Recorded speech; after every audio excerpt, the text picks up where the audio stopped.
Israel Iran మధ్య పరిస్థితులు తీవ్ర ఉద్రిక్తంగా మారాయి. ఇరుపక్షాలు భీకరంగా దాడులు చేసుకుంటున్నాయి. ఏ క్షణం ఏం జరుగుతుందో అర్థం కాని పరిస్థితి నెలకొంది.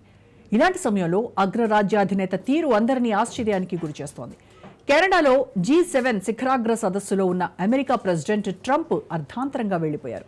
హుటాహుటిన అమెరికాకు పయనమయ్యారు. పైగా సిట్యుయేషన్ రూమ్ మీటింగ్ హడావిడిగా నడుస్తోంది. ఇంతకీ ట్రంప్ అలా వెళ్లిపోవడానికి కారణం ఏంటి? సిట్యుయేషన్ రూమ్లో ఏం జరుగుతోంది?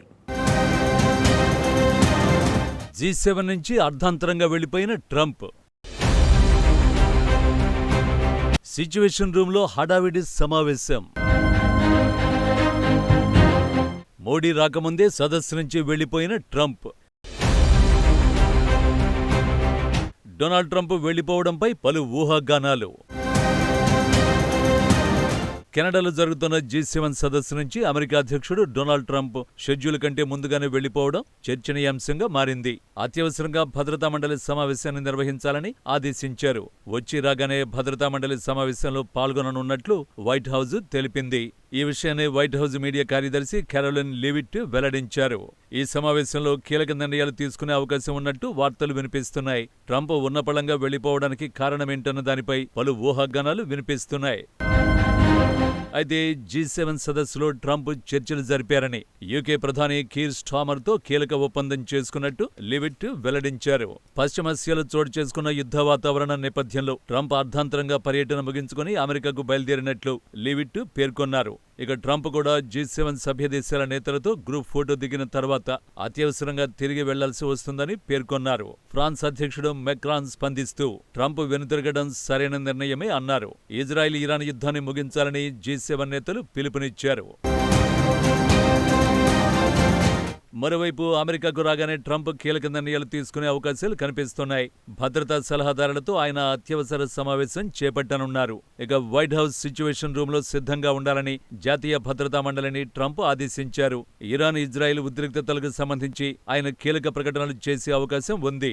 యుద్ధం నేపథ్యంలో టెహ్రాన్లో ఉన్న పౌరులు తక్షణమే ఆ ప్రాంతాన్ని ఖాళీ చేయాలని ఇప్పటికే ట్రంప్ హెచ్చరించారు.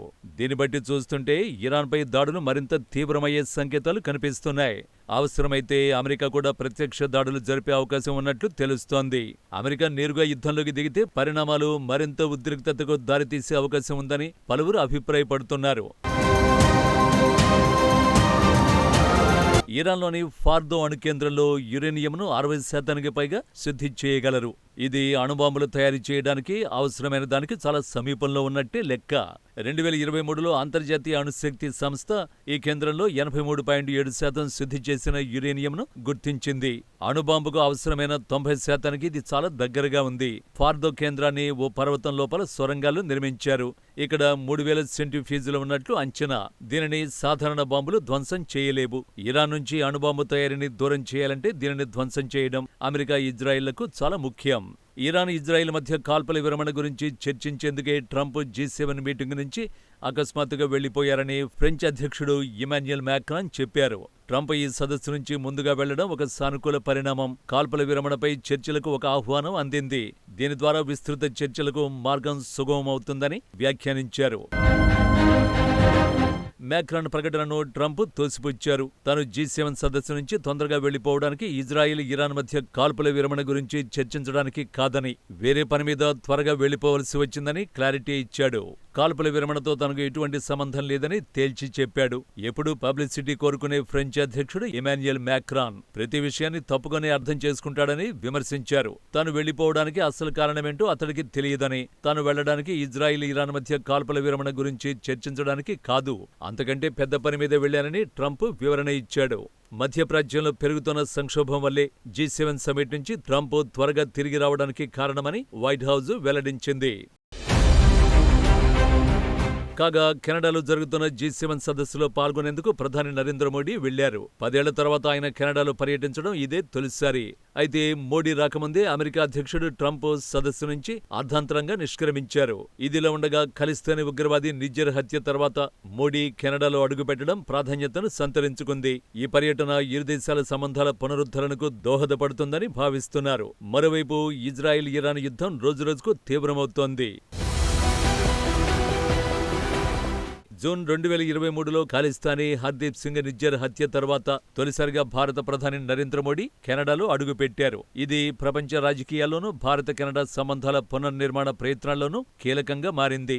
భారత్ ఉగ్రవాదిగా ప్రకటించిన నిజ్జర్ బ్రిటిష్ కొలంబియాలో హత్యకు గురయ్యాడు. ఈ హత్య వెనుక భారత ఏజెంట్ల పాత్ర ఉందంటూ నాటి కెనడా ప్రధాని జస్టిన్ ట్రూడో చేసిన ఆరోపణలతో ఇరు దేశాల మధ్య దౌత్య సంబంధాలు దారుణంగా దెబ్బతిన్నాయి. ఈ ఏడాది జనవరిలో ట్రూడో ప్రధాని పదవికి రాజీనామా చేయడం, ఆయన స్థానంలో కార్నీ బాధ్యతలు చేపట్టడంతో మళ్లీ భారత్ కెనడా సంబంధాల పునరుద్ధరణకు అడుగులు పడ్డాయి.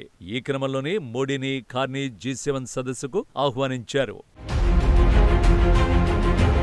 ట్రంప్ హడావిడిగా సిచ్యువేషన్ రూమును సిద్ధం చేయించి వాషింగ్టన్కు తిరిగి రానుండడంతో అమెరికా కూడా ఇరాన్ అణు కేంద్రాల్ని ధ్వంసం చేయడంలో ఇజ్రాయెల్తో చేతులు కలపనుందనే ప్రచారం జోరందుకుంది.